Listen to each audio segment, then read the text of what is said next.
Assalamualaikum warahmatullahi wabarakatuh.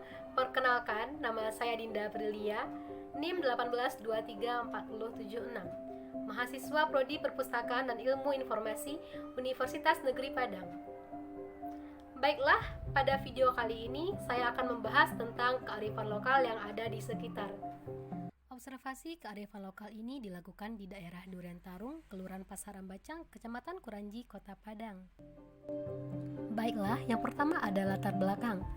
Kearifan lokal adalah kebijaksanaan, pandangan hidup, dan ilmu pengetahuan yang dapat diwujudkan dalam sebuah aktivitas masyarakat yang dikembangkan dan diterapkan dalam kurun waktu yang cukup lama, atau secara turun-temurun oleh sekelompok orang dalam lingkungan atau wilayah tertentu yang menjadi tempat tinggal mereka.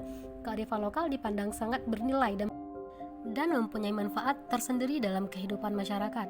Kearifan lokal menjadi bagian cara hidup untuk memecahkan suatu permasalahan hidup yang dihadapi.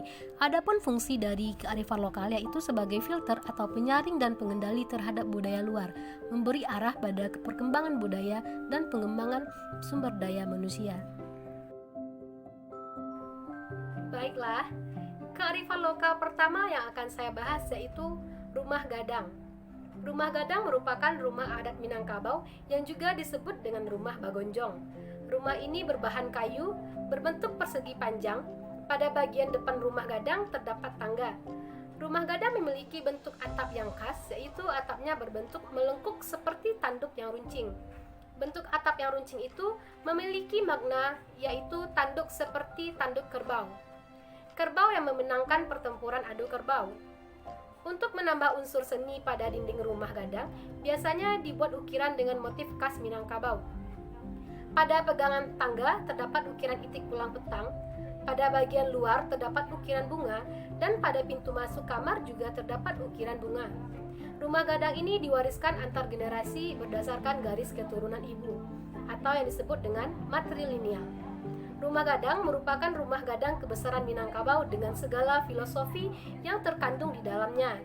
Hampir dari setiap sudut bangunannya mempunyai arti dan makna. Namun pada saat sekarang ini rumah gadang sudah tinggal hanya beberapa saja. Rumah gadang ini termasuk ke dalam bentuk kearifan lokal dalam seni arsitektur rumah adat, karena pada rumah gadang tersebut terdapat seni pada dindingnya, yaitu ukiran dengan motif khas Minangkabau. Seperti pada pegangan tangga terdapat ukiran dengan gambar itik pulang petang. Rumah gadang juga termasuk ke dalam tipe kearifan lokal hubungan dengan perumahan. Bahan baku disesuaikan dengan bahan yang tersedia di wilayah tersebut.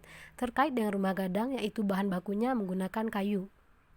Terlihat pada gambar di atas, merupakan foto bentuk rumah gadang atau rumah bagonjong. Pada gambar terlihat rumah gadang berbentuk persegi panjang dengan berbahan dasar kayu, memiliki atap yang berbentuk runcing seperti tanduk kerbau, dan terdapat ukiran dengan motif khas Minangkabau pada bagian dinding dan bagian bawah atapnya. Kearifan lokal yang kedua yaitu Malam Mbak Inai. Malam Mbak Inai adalah suatu tradisi pernikahan di Minangkabau. Mbak Inai yaitu memakaikan inai pada pengantin wanita di malam sebelum pernikahan dilaksanakan. Inai adalah daun yang dapat memerahkan kuku, daun yang ditumbuk halus terlebih dahulu. Setelah ditumbuk halus, barulah bisa dipakaikan ke kuku. Pada awalnya, Mbak Inai dipercayai sebagai suatu cara untuk menghindari malapetaka bagi calon pengantin. Walaupun kepercayaan ini sudah tidak populer, Malam Mbak Inai masih dijalankan sebagai tradisi pernikahan khas Minangkabau.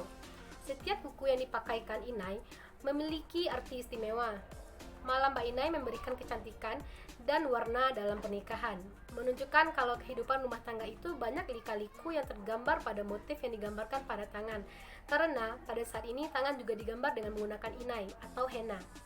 Pada saat sekarang ini, inai pun sudah tersedia dalam bentuk instan, yang tinggal dipakai langsung yang berbentuk pasta, dan jasa pemakaian inai pun juga sudah ada.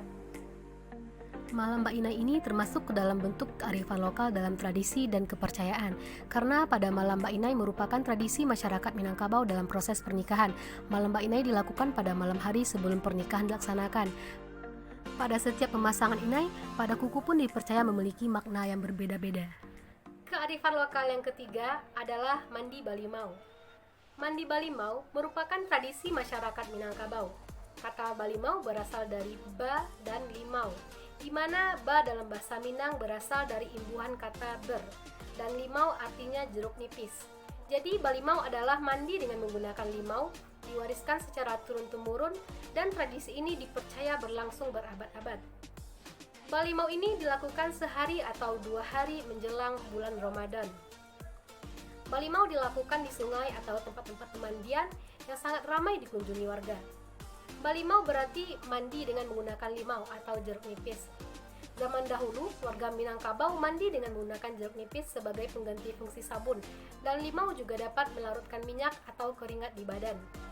Balimau memiliki makna bahwa ia mandi benar-benar bersih.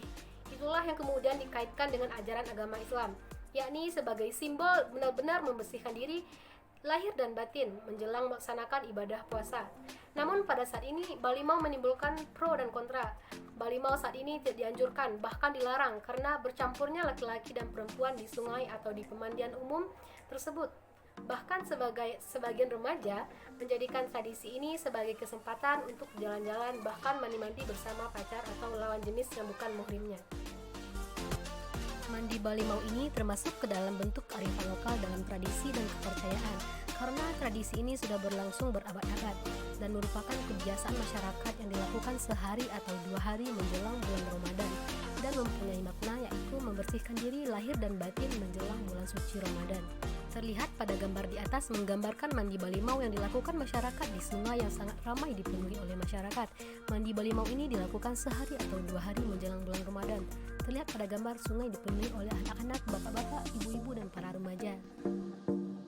Berikut adalah lampiran foto saat melakukan observasi oleh narasumber. Sekian penjelasan tugas dari saya.